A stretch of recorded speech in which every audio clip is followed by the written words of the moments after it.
एक बार की बात है, प्राचीन समय में चीन में 3 भिक्षु रहते थे। आज उनका नाम तो किसी को याद नहीं है, क्योंकि उन्होंने कभी किसी के सामने अपने नाम का खुलासा ही नहीं किया। चीन में वे 3 हंसते हुए भिक्षु के नाम से जाने जाते थे। वे हमेशा एक साथ यात्रा करते थे। वे सिर्फ हंसने के अलावा कुछ भी नहीं करते थे। वे एक नगर में प्रवेश किए और नगर के बीचों बीच चौराहे पर जाकर हंसना शुरू कर दिए। धीरे धीरे ही सही, लेकिन जो लोग वहां रहते थे या काम करते थे या वहां से गुजरते थे, खुद को भी हंसने से रोक नहीं पा रहे थे। धीरे लोगों की हंसी भी डय में बदलती गई और देखते ही देखते पूरे गांव और नगर में फैल गई। उसी समय वे तीनों वृद्ध भिक्षु अगले किसी दूसरे गांव में चले गए। उनकी हंसी ही उनकी प्रार्थना और उनकी सीख थी, क्योंकि वे कभी भी किसी से बात नहीं करते थे। उन्होंने ऐसा माहौल बनाया कि पूरे चीन के लोग उन्हें चाहने लगे। सभी लोग उन्हें बहुत प्यार करते थे, क्योंकि उन्हें कभी जीवन में पहले या बाद में कभी भी ऐसा आध्यात्मिक शिक्षक नहीं मिला। उनका हंसते हुए संवाद ये दिखाता कि जीवन में केवल हंसने को एक महान अवसर के रूप में लिया जाना चाहिए। ऐसे हंसते थे मानो उन्होंने कोई ब्रह्मांडीय मजाक खोज लिया हो।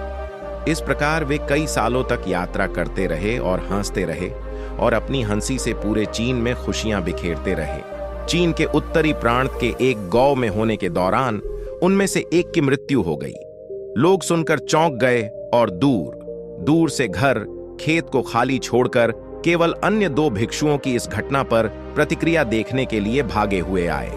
वे उनसे 2 आंख दिखाने या रोने की अपेक्षा कर रहे थे और सारा गांव उस स्थान पर आ गया जहां 3 भिक्षु थे, 2 जीवित और 1 मृत।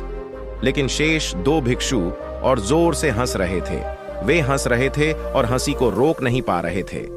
कुछ अच्छे लोग जो इस घड़ी में सहायता कर रहे थे, अविश्वास में उनके पास पहुंचे और उनसे पूछा कि वे अपने मृत मित्र के लिए शोक क्यों नहीं कर रहे हैं।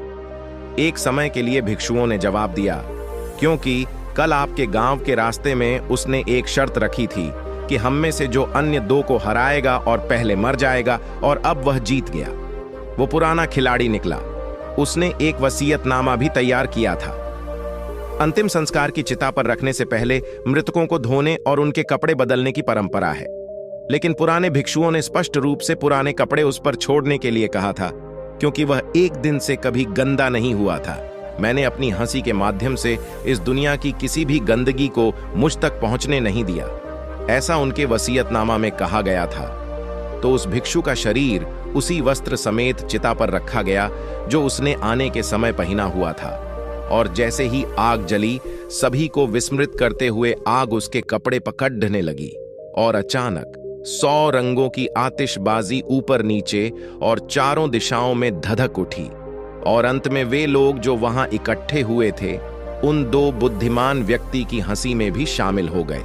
हम जीवन में देखें तो हमारे जीवन में केवल यही कारण हो सकता है कि हम इस धरती पर हैं, इसलिए हम हंस सकते हैं और हंस सकते हैं। आनंद और हंसी का अनुभव करना कभी बंद न करें। इसलिए अगली बार जब आप किसी समस्या का सामना करें तो आईने में देखें और समस्या को हंसी से दूर भगाएं, क्योंकि आपका आनंद ही है जो आपको जीवित बनाता। भगवान बुद्ध के प्रवचन सुनने के लिए एक व्यक्ति नियमित रूप से आता था। इस प्रकार उसे 1 माह हो चुका था, किंतु उसके जीवन पर कोई प्रभाव नहीं पड़ा। भगवान बुद्ध उपदेश में कहते थे कि धर्म पर चलो, अपने जीवन से राग द्वेष को दूर करो, काम, क्रोध, लोभ, मोह और अहंकार से सदा दूर रहो। बुद्ध के उपदेशों से लोगों को बहुत शांति मिलती थी, किंतु उस व्यक्ति का मन अशांत रहता था। एक दिन उसने बुद्ध से जाकर कहा, हे प्रभु, मैं 1 माह से आपका उपदेश सुन रहा हूं, किंतु उसका तनिक भी असर मेरे आचरण पर नहीं पड़ा।